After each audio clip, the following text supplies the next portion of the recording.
Yo mga idol, musta? Mandrake Mascot, Stevie nga pala. At mag-usapan, Barangay Nibra, Justin Brownlee, matinding inamin at si Stan gustong makakabalik sa upunan ng Barangay Nibra. Pero bago ito nga yan, kung bago pa lang sa aking channel, huwag mong kalimutan mag-subscribe at i-click ang notification bell para like kang updated sa atin dito sa vlog natin. So alam na natin lahat mga idol, matapos natalo ang kupunan ng Jenkins sa kamay ng Converge, nagulat na nga rin ang lahat kung bakit natalo lamang ang Jenkins sa kamay ng Converge. Masasabing mas lalo pang mas pwersa ang magiging sa susunod na laban ng Jenkins mga idol. Ito na nga ba ang kinahihintay ng lahat, kung gaano na nga ba ang magiging balak ng Ginebra management kung papalitan na nga ba ang nasabing import na si Justin Brownlee ng Barangay Ginebra. Alam na nating lahat mga idol kung gaano ka-impact ito si Justin Brownlee sa bawat laban. Naging sayang nga ang naging import ni Justin Brownlee sa naging laban ng Converge na may 39 points kung saan natalo lamang sa isang kupunan ng Converge. Ang plano sana ni Justin Brownlee mga idol, posibleng aalis na nga ba sa upunan ng Jenkins. Mukhang magpapahinga muna ang nasabing import na si Justin Brownlee. Si Justin Brownlee lamang ang namukhang nagpupursige sa bawat laban mga idol. Gandang adjustment na rin ni Coach Tim para kay Justin Brownlee.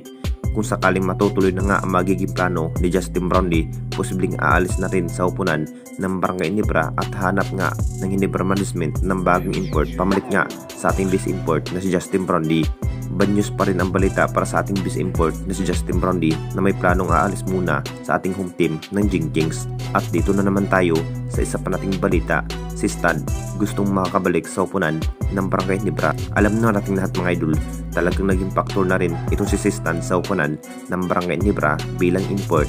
Si Stan na rin ang naging sentro bilang big man bukod pa kay Japit Aguilar.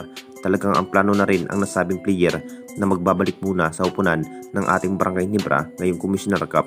Magiging good news pa rin ang magiging balita para sa ating former Ginebra player na si Stan mga idol. Lakas pa rin sa ilalim ito si Stan. Kumamada pa rin ng 20 points, marami na rin ang nagsasabi mga idol. Talagang naiiba na nga ang naging bawat kilos at performance ito si Stan mga idol noong napunta sa upunan ng Tirap Permajip.